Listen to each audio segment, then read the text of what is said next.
Hello, today let's learn about the different types of currencies available in ANIMALLICA, where to use them as well with how the trading system works. First, you should learn more about each types of currencies are used in this game to be able to buy diverse things.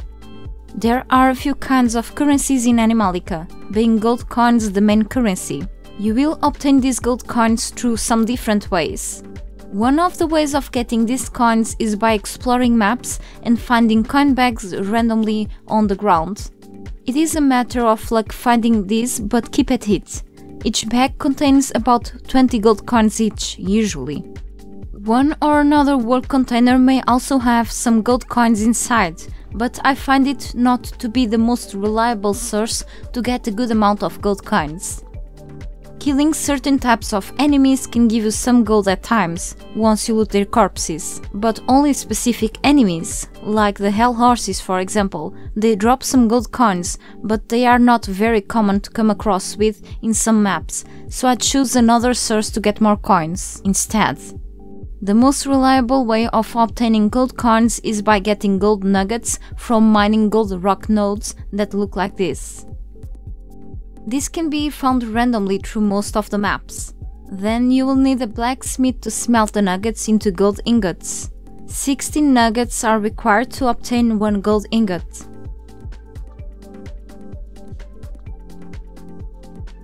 One gold ingot inside the coin press will give you 50 coins. A coin press can be found in Corpse Harbor, so go for that one and make sure you don't lose it until you place it in a safe place, okay? Another good way of getting coins is by selling items that you are sure you don't really need in the future, or items that exist only to be sold for coins. I advise you to be careful with what you sell, since several items may look unnecessary to keep, or you may have those in big amounts, but you are likely to need many of them for something later.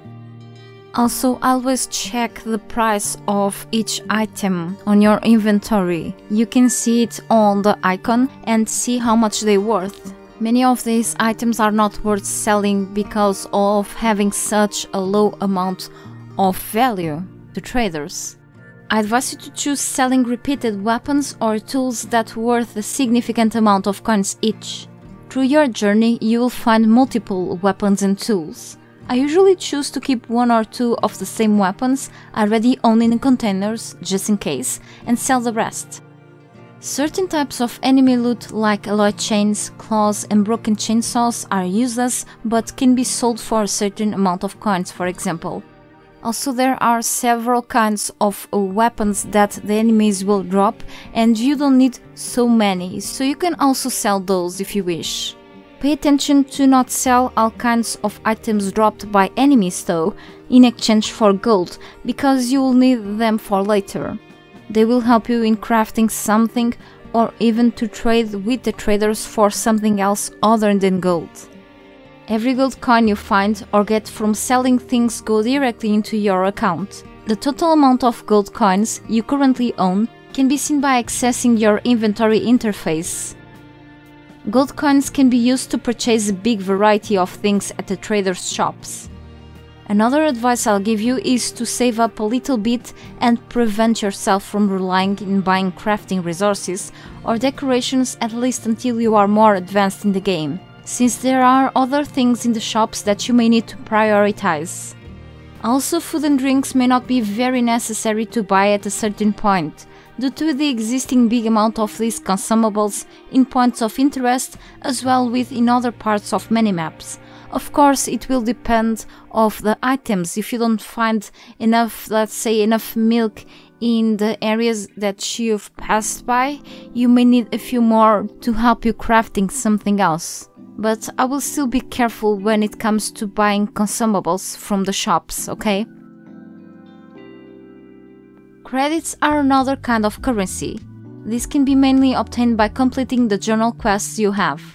You may also find a very small amount of credits in just a few amount of world containers.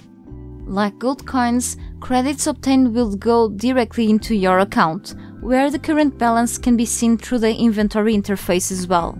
Credits can be used to purchase special items like rifles. From the diverse items you'll find while exploring, some of them are used as a form of currency, allowing you to buy some kinds of things from the different traders. Pay attention to the item's description. Several will tell you they may be valuable to merchants, so avoid discarding them or trading them for gold coins.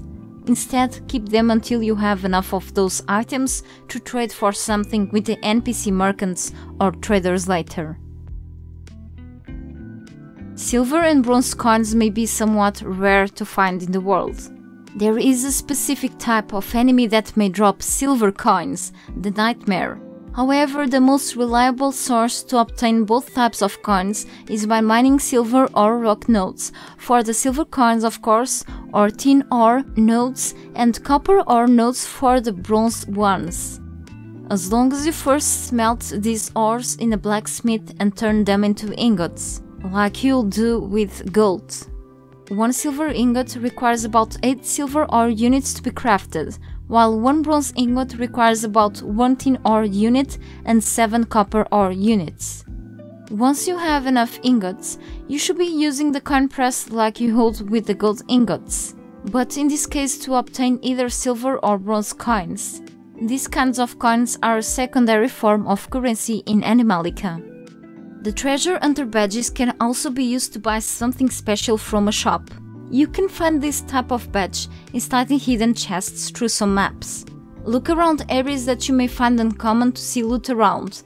With some patience and luck, you will find the chests that hold these badges.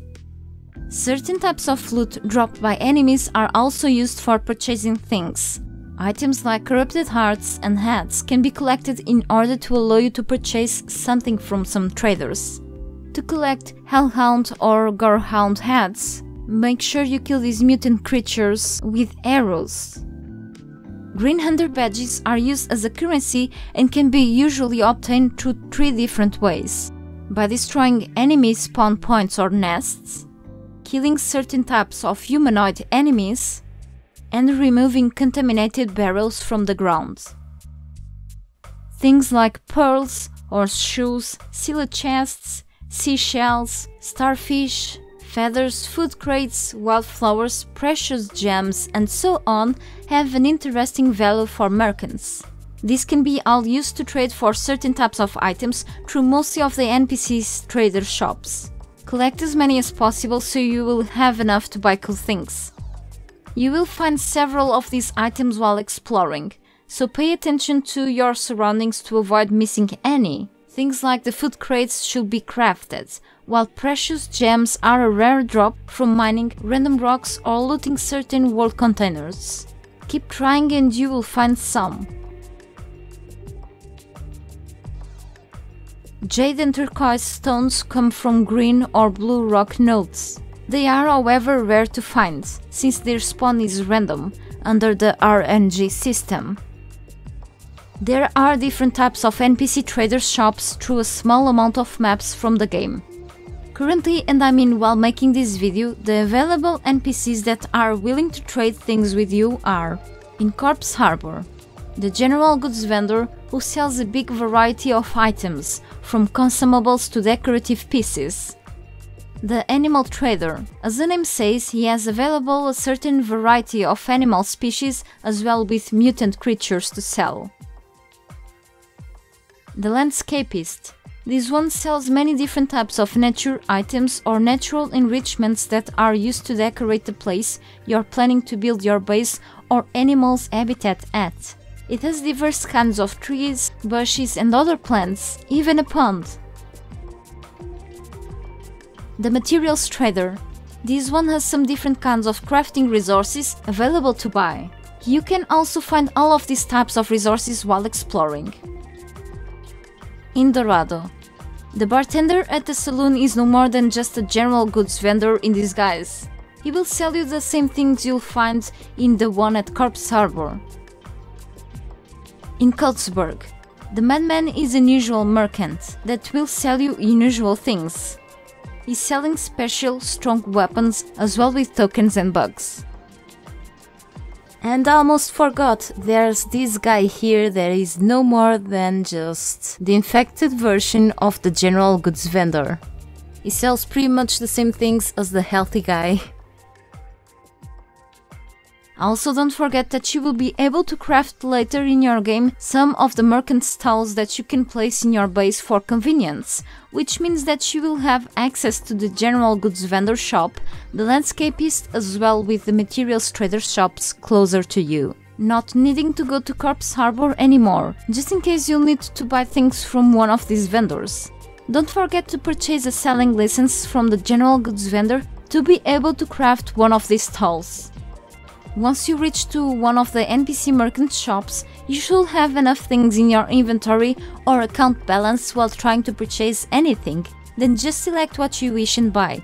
This is pretty simple, there's nothing I can teach you here. To sell items in exchange for gold coins, just click on the Sell tab at the top of the screen inside of any of the NPC shops interface and place the items you'll need to sell in there and perform the action. The recycling bins used to allow you to sell your items for gold in them as well, but they were disabled after a patch and have no other use besides of wall decoration. Just in case the developers enable them again, you can trade your items for gold in there too, but not sure about this for now. Developers can keep adjusting things at a certain point anyway. Thank you so much for watching this guide, I hope it helps you, see you later and have a nice day.